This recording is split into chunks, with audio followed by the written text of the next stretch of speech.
kata Ummu Jamil ke Nabi, wahai Muhammad, saya berharap setanmu itu sudah meninggalkanmu. Karena 3 malam Nabi tak membaca Quran, oleh karena Nabi sakit, datanglah dia ke Nabi, berkata, ya Muhammad, inni la arju, sesungguhnya saya berharap, ayyakuna syaitanuk, supaya setanmu itu qad tarakaka, sudah meninggalkan engkau.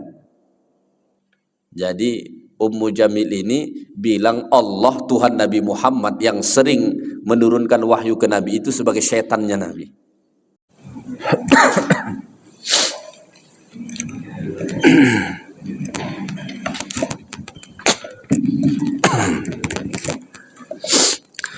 Bismillahirrahmanirrahim. Assalamualaikum warahmatullahi wabarakatuh. Alhamdulillahi rabbil alamin. Assalatu wassalamu ala rasulihil amin, Sayyidina wa maulana Muhammadin wa ala alihi wa sahbihi ajma'in, amma ba'an.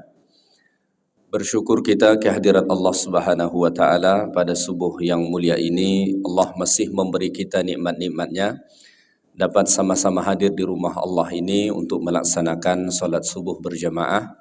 Kemudian kita lanjutkan dengan majlis ilmu mengkaji ayat-ayat Allah Subhanahu wa ta'ala. Sebagaimana disampaikan tadi, insyaallah kajian kita setiap subuh Ahad minggu yang keberapa? Kedua ya, kalau saya tak salah. Kita akan membahas tafsir dan tadabbur surah-surah pendek yang sering kita baca atau dibaca saat kita melaksanakan sholat. Ini menjadi hal yang sangat penting. Kenapa? Karena banyak sekali orang yang melaksanakan sholat membaca ayat-ayat, bahkan ayat itu sudah lama hafal, tapi tidak mengetahui apa sesungguhnya makna ayat-ayat tersebut. Sehingga kemudian ayat yang dibaca tidak berkesan ke hati. Ya. Nabi SAW ada mengisyaratkan di dalam hadis bahwasanya suatu hari akan datang kelompok dalam Islam ini, yaqra'unal Qur'an lam yatajawaz hanajirahum. Mereka membaca Quran tapi tidak sampai melampaui kerongkongan mereka. Artinya bacaan itu tidak menyentuh ke hati. Kenapa bacaan Quran mereka tidak menyentuh ke hati padahal mereka baca, bahkan mungkin mereka hafal?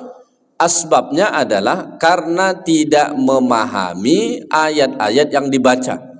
Padahal tujuan Al-Quran itu diturunkan Allah hudan linnas. Syahrul Ramadhan alladhi unzila fihi al-Quran hudan linnas. Al-Quran diturunkan Allah menjadi petunjuk. Tujuan utama Quran itu diturunkan Allah adalah untuk menjadi petunjuk bagi kita. Jadi Quran itu kitab langit yang diturunkan Allah untuk menjadi petunjuk bagi penduduk bumi. Dan mustahil petunjuk itu bisa kita ikuti, bisa kita lakukan kalau kita tak memahami petunjuk tersebut. Faham petunjuk itu saja masih ada kemungkinan kita tak bisa mengikuti, apalagi kalau sudah tak faham, maka makin jauh kita dari mengikuti petunjuk tersebut. Ya, baik. Kita fokus kepada surah Ad-Duha. Surah Ad-Duha ini saya rasa 90% dari kita atau bahkan hampir 100% itu sudah hafal. Walaupun mungkin tak pernah secara khusus kita menghafal surah Ad-Duha. Ya. Saya percaya tak pernah kita buka Quran begini kita hafal satu-satu ayat surah Ad-Duha ini. Rasanya tak pernah kita buat begitu, tapi sadar-sadar sudah hafal begitu. Ya. Kenapa? Karena ini surah cukup sering dibaca.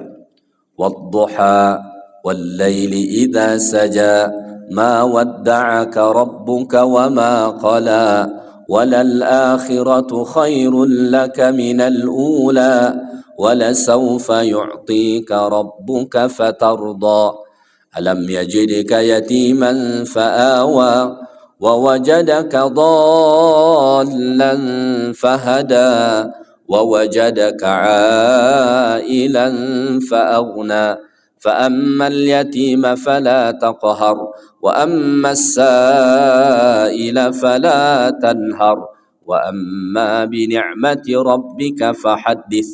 Ada sebanyak 11 ayat. Baik, sebelum kita membahas ayat-ayat Allah Ta'ala dalam surah Ad-Duha ini, kita lihat sedikit muqaddimah surah ini dulu supaya kita punya background pengenalan terhadap surah ini. Jadi sangat penting kita mengenali setiap surah itu sebelum kita membahas ayat demi ayatnya. Seringkali pemahaman kita tidak nyambung terhadap satu surah karena kita tidak memahami background surah itu. Ya. Jadi dilihat dulu latar belakangnya apa. Surah Ad-Duha ini secara umum ini adalah surah yang bertujuan untuk membela Nabi sekaligus surah yang menyebutkan nikmat-nikmat yang Allah karuniakan kepada Nabi SAW. Jadi kalau disebut surah Ad-Duha, yang harus terbayang oleh kita itu apa? Surah yang membela Nabi dan juga surah yang menceritakan nikmat-nikmat Allah kepada Nabi Muhammad sallallahu alaihi wasallam. Ya. Itu ringkasan dari kesimpulan dari surah Ad-Duha. Ya. Baik, surah Ad-Duha ini punya latar belakang atau dalam bahasa ulumul Qur'annya disebut dengan asbabun nuzul. Ada sebab khusus surah ini kemudian diturunkan Allah. Apa sebabnya? Disebut di dalam hadis Nabi sallallahu alaihi wasallam, dulu Nabi kita alaihi salatu wassalam itu pernah sekitar 2-3 malam sakit, dan di malam-malam hari yang biasa Nabi baca Quran, tiba-tiba Nabi dah tak baca Quran. Nabi itu punya kebiasaan baca Quran paling banyak itu di malam. Ya. Makanya Allah Ta'ala dalam Quran perintahkan kita untuk membaca Quran itu dikaitkan dengan salat malam. Ya ayyuhal muzammil qumil laila illa qalila nisfahu aw inqus minhu qalila aw zid alaihi warattilil qur'ana tartila. Perintah warattilil qur'ana tartila, bacalah Quran dengan tartil itu dikaitkan dengan salat malam. Kenapa? Inna nasyi'atal laili hiya ashaddu wat'a wa aqwamu qila. Karena bacaan Quran di malam hari itu jauh lebih menyentuh ke hati. Makanya Nabi itu dulu di malam hari orang-orang pasti dengar bacaan Quran Nabi sallallahu alaihi wasallam. Ya. Jadi Nabi kita alaihi salatu wassalam pernah sakit sekitar 2-3 hari atau 2-3 malam. Maka di malam-malam itu tak terdengar lagi bacaan Quran Nabi sallallahu alaihi wasallam. Datanglah seorang wanita yang bernama Ummu Jamil. Siapa Ummu Jamil ini? Kedengarannya namanya bagus ya. Mohon maaf ini kalau ada yang bernama Jamil di sini. Ya. Siapa Ummu Jamil ini? Ummu Jamil ini adalah istri Abu Lahab yang ikut serta dilaknat Allah. Ya. Tabbat yada abi lahabiu wa tab. Ya. Nanti kemudian kata Allah, wamra'atuhu, yang celaka, yang dilaknat Allah itu bukan cuma Abu Lahab, tapi wamra'atuhu, istrinya. Siapa istri Abu Lahab itu? Itulah yang bernama Ummu Jamil. Kenapa istri Abu Lahab ini ikut serta juga dilaknat Allah, bukan cuma Abu Lahab? Karena dua-duanya jahat dengan Nabi. Apa kata Ummu Jamil? Dia berkata, "Ya Muhammad, inni la arju an yakuna syaitanuka qad tarakak, lam arahu qarabaka mundu lailatain aw thalathin."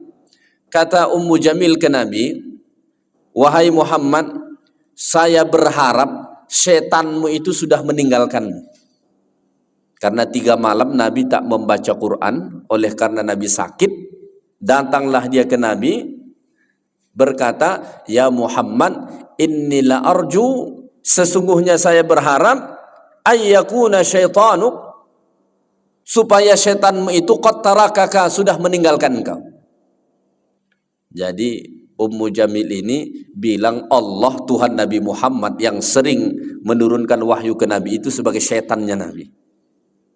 "Saya berharap syaitanmu itu sudah meninggalkan engkau," katanya. "Saya tidak melihat dia mendatangi engkau sejak 2-3 malam ini." Oleh karena itulah Allah Ta'ala turunkan surah ini. Allah hendak menyatakan kepada Nabi sallallahu alaihi wasallam, "Ma wadda'aka rabbuka wa ma qala." Wahai Muhammad, Tuhanmu Allah Ta'ala tidak akan meninggalkan engkau dan tidak marah kepada engkau.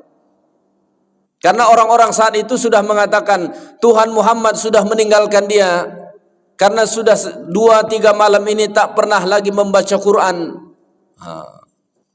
Pembenci-pembenci Nabi Muhammad sudah mulai bertepuk tangan. Kata mereka, Tuhan Muhammad sudah meninggalkan dia. Tuhan Muhammad sudah meninggalkan dia. Karena memang di rentang waktu yang sebentar itu juga Allah tak menurunkan wahyu. Maka kemudian Allah turunkanlah surah Ad-Duha ini untuk mengobati hati Nabi, membela Nabi, untuk menguatkan kembali hati Nabi SAW. Allah mengatakan, "Ma wadda'aka rabbuka wa ma qala." Seolah-olah Allah berkata begini kepada Nabi Muhammad, "Wahai Muhammad, walaupun semua orang mengatakan bahwa Tuhanmu telah meninggalkanmu, ketahuilah aku Allah sebagai Tuhanmu tidak akan pernah meninggalkan engkau dan tak pernah membenci kepada engkau." Maka Allah tidak pernah meninggalkan Nabi Muhammad sallallahu alaihi wasallam. Ayat ini juga mesti menjadi bahan renungan bagi kita, bahwa kita juga sesungguhnya tidak pernah ditinggalkan Allah Subhanahu wa ta'ala. Senantiasa ada Allah Ta'ala bersama dengan kita, selagi mana kita ada di jalan Allah Subhanahu wa ta'ala. Ya, baik. Surah Ad-Duha ini, itu tadi latar belakang Allah menurunkan surah Ad-Duha ini. Surah Ad-Duha ini adalah surah Makkiyah, artinya diturunkan kepada Nabi kita sallallahu alaihi wasallam saat Nabi masih berada di Mekah, dan ini termasuk surah yang cukup awal diturunkan kepada Nabi sallallahu alaihi wasallam. Kalau ditinjau dari urutan penurunan surah Ad-Duha ini adalah surah yang ke-11 diturunkan kepada Nabi sallallahu alaihi wasallam. Walaupun dalam Al-Qur'an ini adalah surah yang ke-93. Kalau kita lihat dalam Quran, nomor surah Ad-Duha itu adalah surah yang ke-93. Tapi kalau dilihat dari urutan penurunan surah ke Nabi, ini adalah surah yang ke-11 diturunkan kepada Nabi sallallahu alaihi wasallam. Kenapa berbeda? Karena begitulah ketetapan dari Allah. Ya. Nomor penurunan surah dengan nomor surah dalam Quran itu tak sama. Contoh yang paling konkret, kita sama-sama tahu bahwa surah pertama diturunkan ke Nabi adalah surah Al-Alaq, Iqra. Ya kan? 5 ayat pertama itulah surah pertama diturunkan ke Nabi. Apakah kemudian surah Al-Alaq itu menjadi surah pertama dalam Quran? Tidak, ya kan? Justru diletakkan di juz yang ke-30 di hujung Quran. Al-Baqarah, menurut pendapat kebanyakan ulama, ayat terakhir diturunkan ke Nabi itu terdapat dalam surah Al-Baqarah. Ayat wattaqu yawman turja'una fihi ila Allah thumma tuwaffa kullu nafsin ma kasabat wa hum la yuzlamun malah diletakkan di awal Al-Qur'an. Kenapa begitu? Karena begitulah ketetapan dari Allah.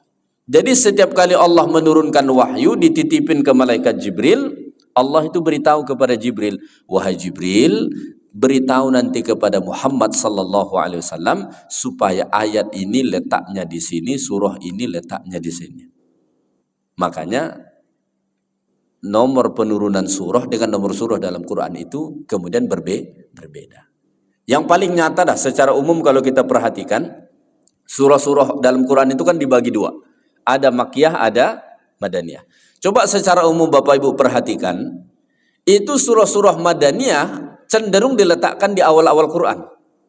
Padahal secara historis surah Madaniyah itu kan diturunkan terakhir setelah Nabi hijrah ke Madinah. Mestinya kalau mengikuti historis penurunannya, surah-surah Makkiyah dulu yang dituliskan. Karena surah-surah Makkiyah itu lebih dulu diturunkan Allah. Tapi kalau kita lihat dalam Quran, surah-surah Makkiyah justru itu diletakkan cenderung di hujung Quran. Di awal-awal Quran itu kebanyakannya surah-surah Madaniyah. Kenapa hal ini terjadi? Itu sudah ketetapan dari Allah. Dalam bahasa ulumul Qur'annya disebut dengan amrun tauqifi. Sudah begitu dari sononya. Nggak bisa kita otak-atik lagi.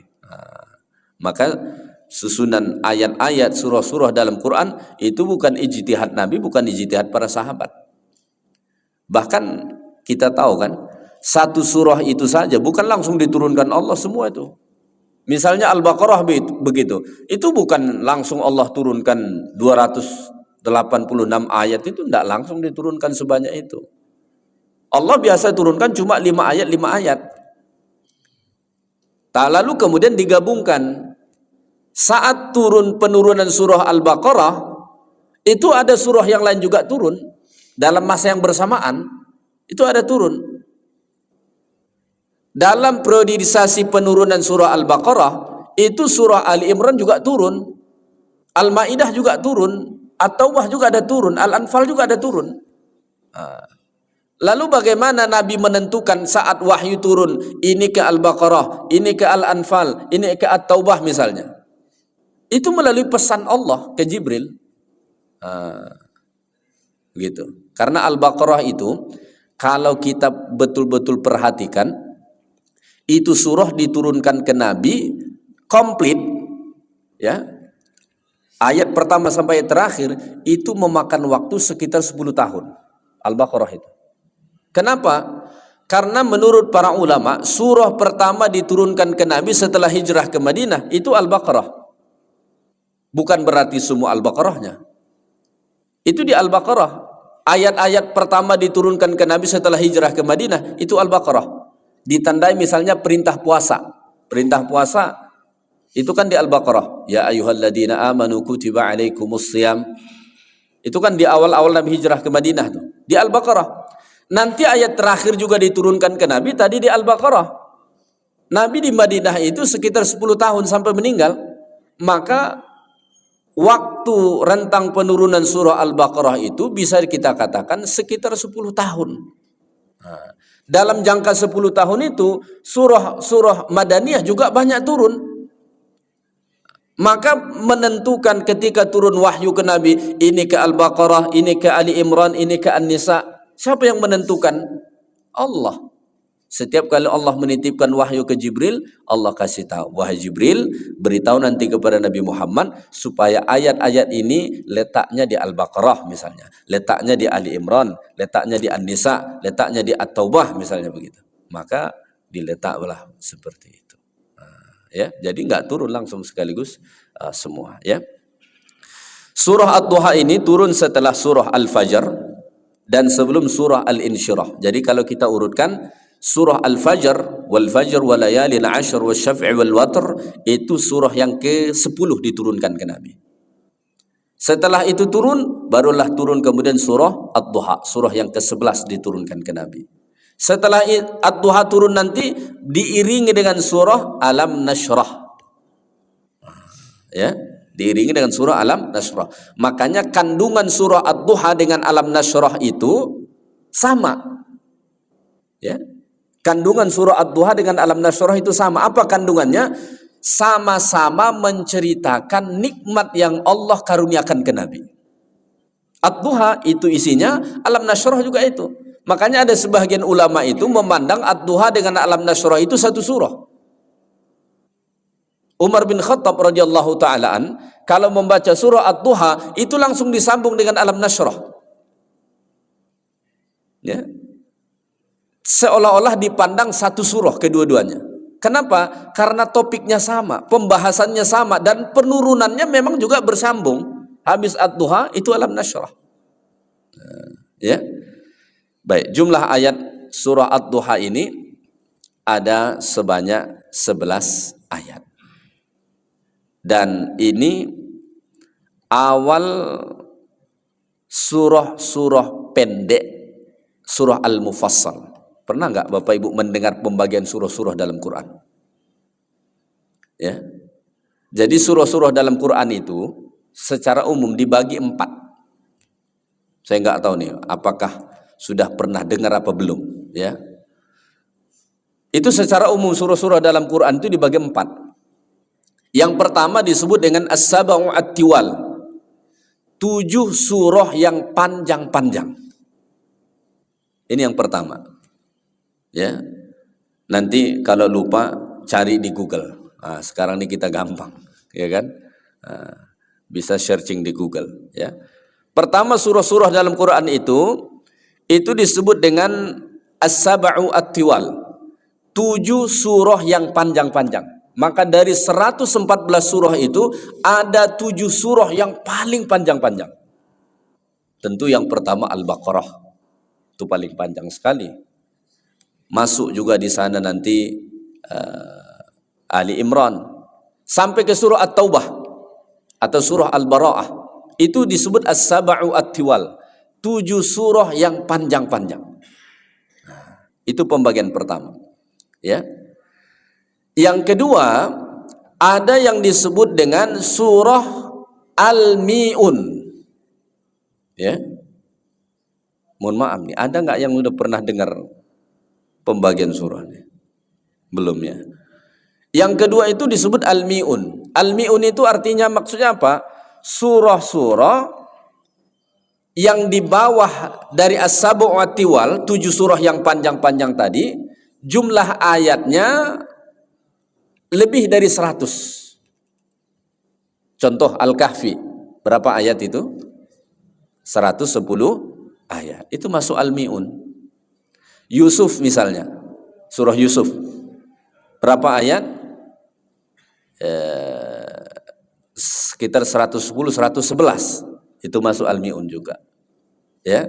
Jadi Al-Mi'un itu surah-surah yang jumlah ayatnya di bawah 200 tapi lebih dari 100. Itu namanya Al-Mi'un. Ya. Yang ketiga itu disebut dengan surah Al-Mathani. Ini surah-surah yang jumlah ayatnya di bawah 100 sedikit. Surah Yasin berapa ayat? 83 masuk Al-Mathani. Dia tak sampai 100 tapi tak jauh sekali di bawah 100. Ya, itu Al-Mathani. Yang keempat itu disebut dengan surah Al-Mufassal. Surah-surah Al-Mufassal namanya. Surah-surah Al-Mufassal ini dari surah Qaf sampai surah An-Nas itu namanya surah Al-Mufassal. Surah-surah Al-Mufassal ini dibagi lagi kepada 3. Ada mufassal yang panjang, maksudnya agak panjang. Ada mufassal yang pertengahan, ada mufassal yang pendek-pendek. Saya ingin fokus yang ketiga ini. Mufassal yang disebut bahasa Arab dia qisarul mufassal, surah-surah mufassal yang pendek itu mulainya dari Ad-Duha.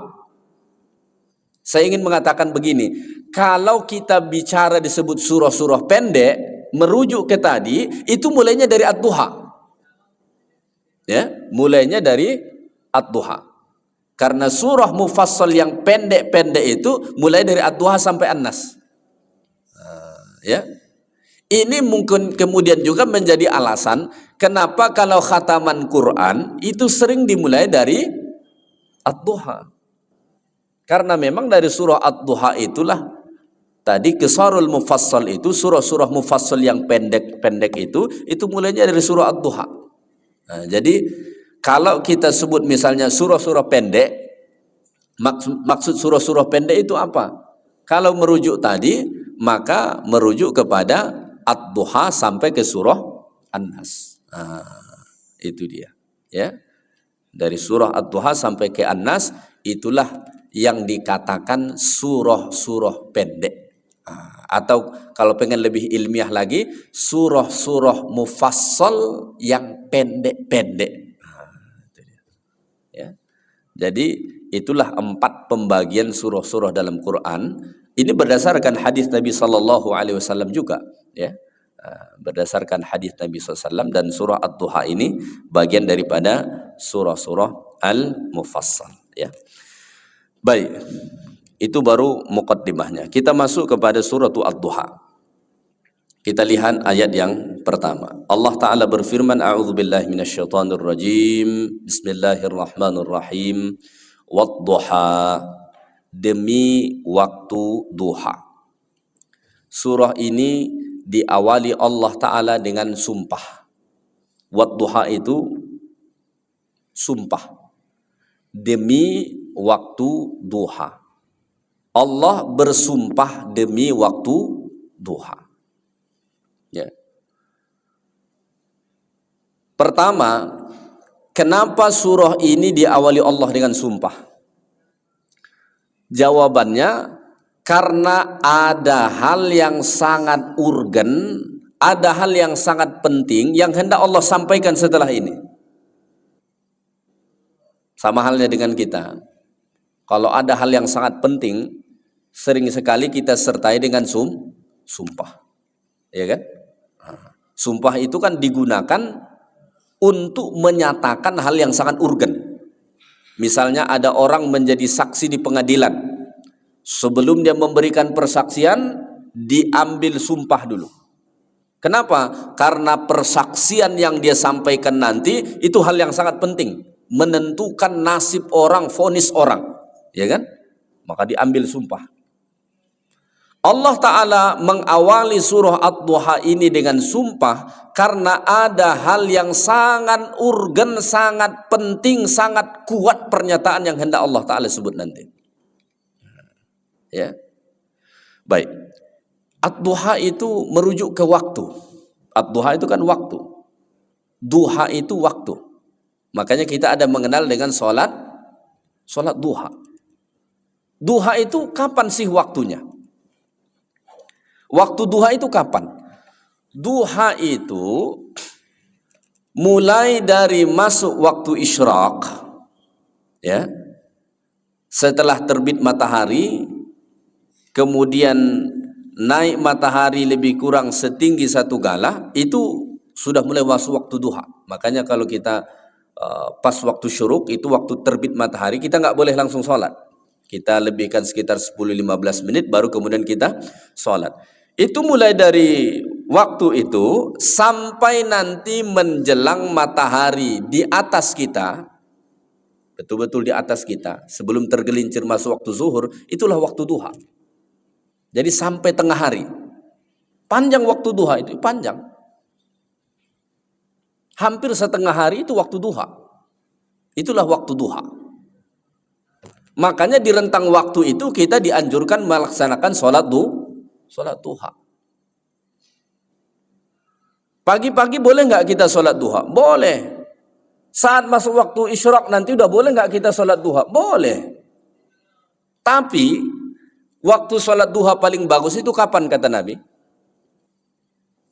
Hina tarmadul fisal. Kata Nabi, waktu sholat duha itu paling bagus saat anak-anak unta sudah mulai merasa kepanasan. Artinya apa? kita paling bagus sholat duha itu ketika matahari sudah terik. Pagi-pagi, misalnya jam 7, jam 8, boleh nggak kita sholat duha? Boleh. Tapi sholat duha itu paling bagus ketika matahari nanti sudah terik. Bahasa Nabi dulu, saat anak-anak unta sudah mulai merasa kepanasan. Maka paling bagus sholat duha itu sekitar jam 10, begitu, setengah 11, begitu.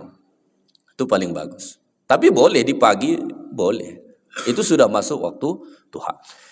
Duha itu adalah waktu. Kalau kita melihat dalam Al-Quran, Allah sangat banyak bersumpah dengan waktu. Ya, ini kalau kita runutnya. Pertama, Allah bersumpah demi waktu Al-Fajr, wal Fajr. Fajar itu kapan? Pas masuk waktu subuh. Ya kan? Subuh berakhir kapan? Sampai masuk isyraq. Itu akhir waktu subuh. Subuh sampai ke siang itu tadi duha. Maka muncullah kemudian firman Allah, sumpah Allah, wadduha, demi waktu duha. Ya kan? Kemudian tengah hari muncullah sumpah Allah dalam Quran, wan nahari idza tajalla, siang. Ya? Dari siang itu kemudian beranjak ke petang. Muncul lagi sumpah Allah Ta'ala, wal asr. Asar itu salah satu maknanya waktu asar. Ya, walaupun ada kita artikan dengan demi masa, asar itu berarti masa juga, tapi al-asr itu sebagian maknanya waktu asar. Allah bersumpah demi waktu asar. Ya. Nanti kemudian masuk ke malam, Allah Ta'ala bersumpah wal lail. Jadi waktu 24 jam itu banyak sekali disumpahi Allah. Allah Ta'ala jadikan sebagai sumpah Allah. Kenapa? Karena waktu itu sangat penting. Waktu itu sangat penting. Nah, ya, salah satu waktu yang paling penting itu apa? Waktu duha. Maka di waktu duha itu minimal jangan tinggalkan 2 rakaat. Minimal jangan tinggalkan 2 rakaat. Apa kata Nabi? Setiap pagi kita itu harus sedekah untuk seluruh persendian dalam tubuh badan kita. Berapa persendian dalam tubuh badan kita? Lebih 300 persendian. Kalau dihitung nih persendian dalam badan kita ini, ya, itu ada 300 persendian. Itu setiap pagi kita dianjurkan buat sedekah untuk masing-masing persendian itu. Kalau 300 kali 1000 berapa? 300, lumayan juga tiap hari. Kalau tiap pagi 300.000 ya kan? Silap-silap gaji per hari pun baru 100.000, 150, 200.000 gitu kan? Nah. Lalu kemudian Nabi mengatakan di ujung hadis itu, apa kata Nabi? Wa yajzi'u an dzalik. Memadailah untuk sedekah bagi seluruh persendianmu yang lebih 300 tadi dengan 2 rakaat duha. Ya, dengan 2 rakaat duha. Maka minimal di waktu duha itu lakukanlah sholat minimal 2 rakaat. Walaupun kebiasaan Nabi sholat duha itu 4 rakaat. Kebiasaan Nabi sholat duha 4 rakaat. Kadang lebih. Pernah 8, pernah sampai 12. Tapi biasanya Nabi buat 4 rakaat. 2 begitu. Kita nggak sempat misalnya buat 4, minimal buat 2 rakaat. Ya. Baik. Kita lanjutkan ayat yang kedua. Ayat 2 Allah Ta'ala masih bersumpah, wal-laili idza saja. Demi waktu malam, ya. Apabila waktu malam itu sunyi sepi, ya. Semakin malam ia semakin sunyi. Ya. Di awal malam orang mungkin masih ramai, makin malam ia makin sunyi. Kenapa? Karena malam itu memang Allah Ta'ala peruntukkan bagi kita untuk istirahat. Ya. Sebahagiannya Allah Ta'ala peruntukkan bagi kita untuk beristirahat, dan sebahagiannya Allah peruntukkan untuk kita beribadah kepada Allah. Itulah guna malam. Guna malam itu satu, untuk kita istirahat tidur. Yang kedua, untuk Allah sediakan sebagai waktu beribadah yang lebih intim antara kita dengan Allah. Makanya ibadah malam dengan siang itu beda. Ibadah malam itu lebih khusyuk, lebih dekat dengan Allah Ta'ala ketimbang siang. Ya, walaupun siang kita bisa ibadah. Ya, baik. Kita lanjutkan satu ayat lagi, ayat 3 ini supaya nyambung. Ayat 3 kata Allah Ta'ala, ma wadda'aka rabbuka wa ma qala. Nah, ini disebut jawab sumpah. Tadi Allah bersumpah, apa poin yang hendak Allah Ta'ala sampaikan di balik sumpah itu? Tadi demi waktu duha, demi waktu malam. Apa yang hendak Allah sampaikan yang sangat urgen itu apa? Ini ayat 3 ini. Ini hal yang sangat urgen yang hendak Allah sampaikan itu. Ma wadda'aka rabbuka wa ma qala. Wahai Muhammad, Tuhanmu Allah tidak akan meninggalkan engkau dan tidak marah kepada engkau. Ini yang hendak Allah Ta'ala sampaikan itu. Kenapa harus diawali Allah dengan sumpah tadi? Karena orang-orang kafir, pembenci Nabi sudah mengatakan Tuhan Muhammad sudah meninggalkan dia. Ini berat bagi Nabi. Yang paling berat itu bukan ketika orang lain meninggalkan kita, tapi saat Tuhan kita meninggalkan kita, itu paling berat. Maka untuk menguatkan hati Nabi, Allah Ta'ala datangkan pernyataan begini. Sekaligus untuk membantah ucapan-ucapan orang-orang musyrik itu, Allah sampai awali dengan sumpah. Seolah-olah begini kata Allah, demi waktu duha yang terang benderang itu, dan demi waktu malam yang gelap gulita dan semakin sunyi sepi itu, sesungguhnya Tuhanmu, wahai Muhammad, tidak akan pernah meninggalkan engkau dan tidak pernah marah kepada engkau. Baik, poin terakhir sebelum kita buka soal jawab. Kenapa, apa hubungan sumpah Allah dengan waktu duha, dengan malam, dengan pernyataan Allah tadi bahwa Allah tidak meninggalkan Nabi Muhammad dan tidak marah kepada Nabi Muhammad? Apa kaitan antara sumpah itu? Ya, kita kalau coba mikir, apa ya, kenapa harus itu sumpahnya, kan begitu. Misalnya bisa dibuat sumpah yang lain, kan begitu. Kenapa harus sumpahnya demi waktu duha dan demi waktu malam? Lalu Allah Ta'ala memberikan pernyataan mawadda'aka rabbuka wa ma qala. Apa kolerasinya apa? Begini kata para ulama. Allah bersumpah demi waktu duha dan demi waktu malam. Ini memberi isyarat kepada Nabi Sallallahu Alaihi Wasallam tentang apa yang tak diperoleh Nabi beberapa hari. Ya. Apa yang tak diperoleh Nabi beberapa hari sebelumnya apa? Pertama, wahyu tidak turun. Maka Allah bersumpah demi waktu duha, itu isyarat dari Allah Ta'ala bahwasanya wahyu akan kembali turun ke Nabi. Di mana letak isyaratnya di situ? Duha itu kan datang setelah kegelapan, ya kan? Waktu duha itu datang setelah kegelapan.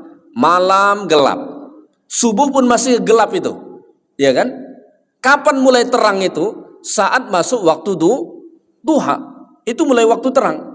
Ini memberi isyarat kepada Nabi Sallallahu Alaihi Wasallam bahwasanya sebelum ini terputus wahyu kepadamu, wahai Muhammad, ya. Tapi setelah ini, sebagaimana datangnya waktu duha yang terang, wahyu juga akan datang kembali kepadamu, akan turun kembali kepadamu. Maka setelah turunnya surah Ad-Duha ini, tidak pernah lagi putus wahyu ke Nabi. Jadi ada 2 kali wahyu terputus ke Nabi. Ini disebut dengan zaman fatrah.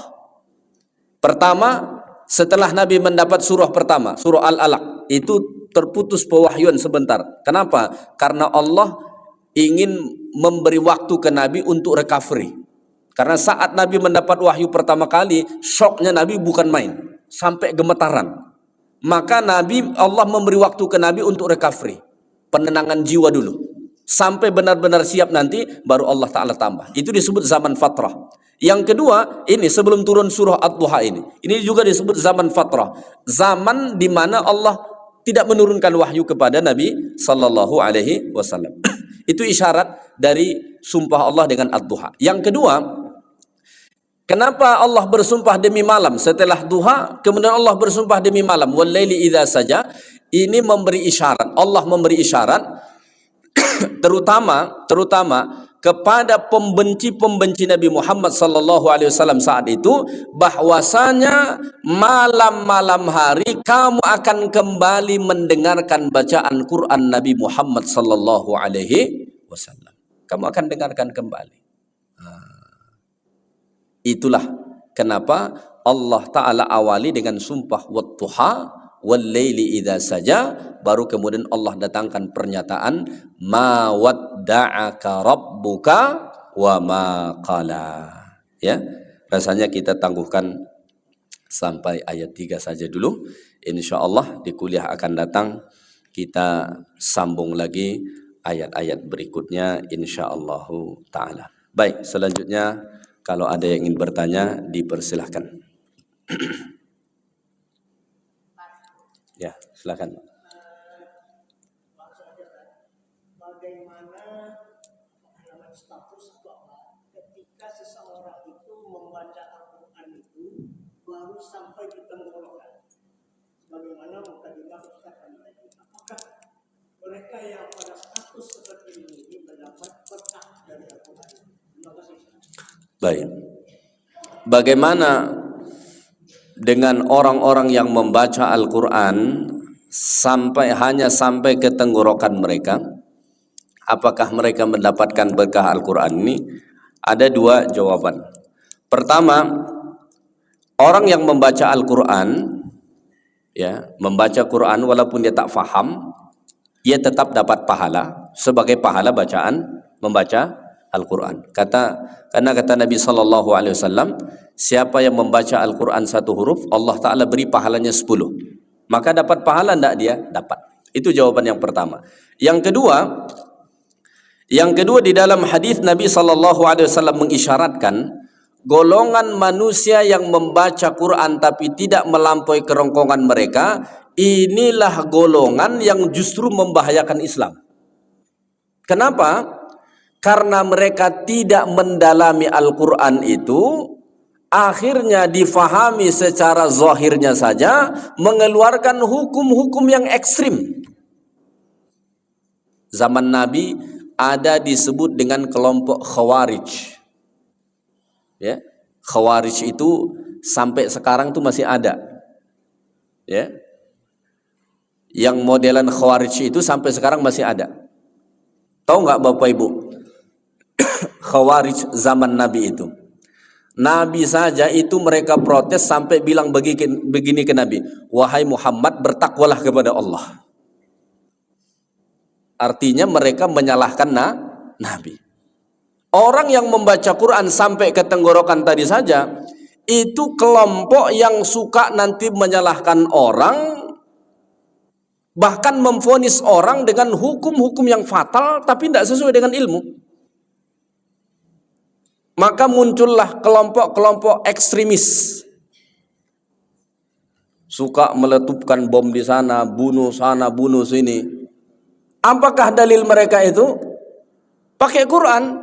Apa dalil mereka? Wa man lam yahkum bima anzalallah faulaika humul kafirun. Siapa yang tidak berhukum dengan hukum Allah, maka mereka orang kafir. Ini ayat Quran. Tapi karena difahami sampai ke tenggorokan saja tadi, ini pemerintah Hindu pakai hukum Quran belum, kata mereka. Enggak. Apa berarti kafir? Kalau kafir apa? Kita hajar habis. Makanya ada kelompok yang memandang halal darah orang lain. Gara-gara apa? Ya, pemahaman yang tidak benar. Nah, maka kalau misalnya kita sebagai awam, ya, Ustadz, saya baca Quran tapi saya nggak paham karena kekurangan ilmu, ketidakpandaian bahasa Quran. Apakah saya mendapat keberkahan dari bacaan? Ya tetap dapat. Pahala dapat, enggak dapat. Tapi jawaban yang kedua, kelompok yang tadi, itu justru membahayakan. Kelompok yang kemudian akhirnya memahami Quran itu sangat tekstual dan bisa mengeluarkan hukum-hukum yang ekstrim, membahayakan orang, menghalalkan darah orang lain. Pokoknya nanti berbeda dia dengan orang lain, itu bisa-bisa darah orang tersebut halal. Padahal Nabi itu pernah ditanya. Nabi itu kan sudah mengisyaratkan begini. Kata Nabi, nanti akan datang pemimpin-pemimpin yang intinya tidak baik lah begitu. Itu Nabi sudah ramalkan sejak zaman dulu. Lalu para sahabat bertanya begini, ya Rasulullah, kalau misalnya kami nanti ketemu dengan pemimpin yang begitu, pemimpin yang nggak bener lah, begitulah sederhananya kita buat. Gimana wahai Rasulullah? Apa yang harus kami perbuat? Apakah kami perlu menentangnya, memberontak kepadanya? Kata Nabi, enggak. Bahkan siapa yang keluar memberontak kepada pemerintahnya lalu dia mati, matinya mati jahiliyah, kata Nabi. Tapi kalau menurut kelompok yang tadi, selama suatu pemerintahan misalnya tidak berdasarkan Quran, itu semua kafir. Pemerintahannya tagut, katanya. Makanya menurut sekelompok orang, ini ada di negeri kita ini ada ini. Bagi dia itu presiden itu tagut. Menteri-menterinya itu tagut. Tentara itu tagut, polisi itu tagut. Itu target utama untuk dihabisi oleh mereka. Kelompok itu ada di negeri kita. Dan itu orang-orang yang sesungguhnya membaca Quran tapi tidak sampai melampaui kerongkongan mereka. Ya, jadi itu dua jawabannya tentang pertanyaan tadi. Baik, kalau ada yang bertanya dipersilahkan. Ya, silahkan. Waalaikumsalam warahmatullahi. Saya udah agak terlalu lama masalah mu'tazilah ini. Muqamat atau ini bagi dua. Mu'tazilah, muqamat seperti Yasin, kita kan tak perlu diterjemahkan lagi karena itu Allah Ta'ala sudah menggunakan seperti itu. Saya mau dikembangkan saja supaya kami lebih paham yang mana perlu dikembangkan, yang mana tidak ukurannya iman. Terima kasih. Baik. Ayat-ayat muhkam dan ayat mutasyabihat. Allah Ta'ala sebut dalam surah Ali Imran, "Walladzi anzala 'alaikal kitaba minhu ayatun muhkamat hunna ummul kitab wa ukharu mutasyabihat." Allah menurunkan Al-Qur'an, kebanyakan ayat-ayat Quran itu muhkamat, hunna ummul kitab, kata Allah. Ya. Kebanyakan Al-Quran ini itu ayatnya ayat muhkamat. Ayat muhkamat itu apa maksudnya? Ayat muhkamat itu sederhananya ayat-ayat yang terang jelas maknanya. Ya, tentu bagi orang yang faham, ya, terutama orang-orang Arab yang Quran diturunkan dengan bahasa Arab. Tidak memerlukan penafsiran yang terlalu berliku-liku. Ya, itu ayat muhkamat. Makanya kalau ditanya begini, siapakah penafsir Quran pertama? Nabi Muhammad. Ya, penafsir Quran pertama itu Nabi Muhammad. Oh, tapi kami nggak ketemu tafsir Nabi Muhammad, kan begitu? Kita kan nggak ketemu tafsir, misalnya berjilid-jilid, tafsir Nabi Muhammad kan nggak ketemu. Ya, tafsiran Nabi Muhammad itu ada dalam hadis-hadis saja. Di hadis Nabi jelaskan, maka dalam Sahih Bukhari itu ada kitab tafsir namanya. Ya.